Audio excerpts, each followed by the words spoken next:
Here we are in a 92 Bronco where I'm going to try to fix this heater control selector. It doesn't quite index at each point, it just kind of rotates. And this is what it kind of really should do. It's a replacement one. And you can hear it click into each one. So now the back of these are pretty brittle, so I might either replace this whole unit and put it in there rather than try to change the whole unit out. But I guess I'm going to see once I get inside of this this unit here. So we'll start taking it apart. We're going to remove this trim first and then get access to this cover plate and then the rest of the heater. We'll see how it goes from there. I'll start by removing this. Get this trim removal tool. Try to stop it from wrecking any of this. There's a couple of locations here. One right there. Further on. Just keep going like that. And you get the idea.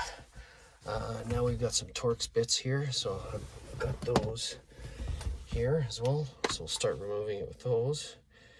And let's see what size that looks like. About T20 maybe? Or a socket, I guess. T20 seems to be right, so. But I think I'm going to go get a socket, make my life a little bit easier, so I'll be right back. As it turns out, these are 7mm bolts, so I loosen those out already. Take out this cover. I believe it just snaps out. Got a couple snaps on the bottom after you remove those bolts. Once again, use a pry tool so you don't really wreck anything. Set that aside. And it looks like you got the same 7mm bolts. Looks like there's 4, 2 on either side. So I'll loosen those up and get right back. So there we go, we got the 4 bolts out, and just be very careful with this. It's very brittle. You don't get a lot of room here either. And, oh boy, I don't know if I'm gonna wanna try to remove all this and change it,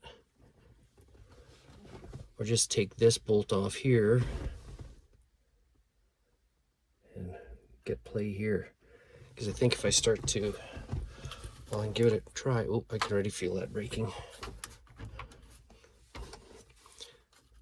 You pry tool or not, it feels like it's broken already, or was. So I guess we're in it now. Just barely hanging on there. I almost see some glue there. So, and then you've got all these attached on the back here as well too. Oh, you're not going to get a lot of play here unless you disconnect a lot of this. So I'm going to have to really be careful with this pry tool and really be lucky if I don't break any of these connections. Just waiting for a snap at any minute now. Well, this one's already broken. It's just, it looks like it's been glued on previous, so kind of, I don't even know if that's moving, to be honest with you. Anyway, I'll keep trying and I'll get back to you. Okay, here we are with the controller from the vehicle. This one right here removed, and the one I want to replace it with right here. So it was a little bit too difficult to see any kind of detail or work properly with the camera now. Now this is the one that didn't index properly. You hear it slightly, but it's just kind of runs through. And then this one here is the one that I wanted to replace it with, index with. Now, what my thought process was I was going to remove this bolt right here, which is a 7mm.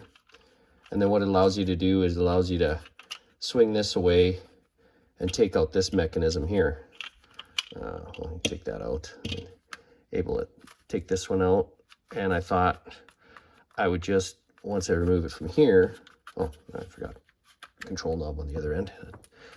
Once I took it out from here, I would just drop it in the other one. But this one happens to have a couple little tabs that fit in these slots that this one here, the camera's just slipping, right here, oh, once again, control knob, take that out of there, doesn't have. So you can kind of see the difference in those two. So I thought, okay, well, I'm just going to replace the whole unit now.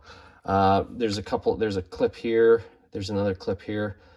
Miraculously, I was able to remove them without damaging them. And then there's a couple lights here as well too that you can, you know, test or make sure they work, or while you have it apart, and once you put it all back together, you can turn the lights on and just see if it illuminates this whole area here. So what I'm going to try to do is I'm going to try to put this one together, this one here, and put it back into the vehicle, and then just hopefully you know, it all works, and I'll continue filming from that point. Here we go, all installed, working perfectly. Vent, it's working really good. I did check the lights, because there's 2 lights back in here.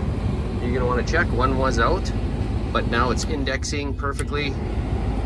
It's really strong coming through, way better. I'm gonna bolt it all back up and good to go. Hopefully this helped. If you got any questions, just let me know, because like I said, I wasn't able to videotape all of it because the kind of closed quarters here and stuff, but like I said, you get the idea. Thanks, bye.